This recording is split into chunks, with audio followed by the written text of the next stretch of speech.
Hello guys and welcome to How to Socials. In this video I'm going to show you how to join a Google Classroom. So let's start.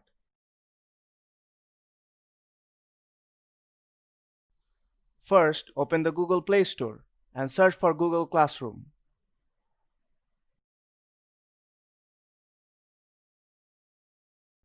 Now download the app. Since I have downloaded it already, so I'll just open Google Classroom. When you'll open it for the first time, you'll see a blank page here. Now to join a class, tap on the plus icon on bottom right corner and tap Join Class.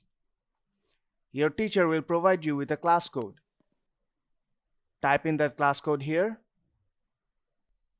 and then tap Join on top right corner. Now let me show you how a Google Classroom looks like. I'll just select one right now. Here you can see that your teacher can provide you the Zoom link for the classes, post important notice, post an assignment, and set deadline for that assignment. So if you find this video helpful, then don't forget to leave a like, and see you in the next tutorial.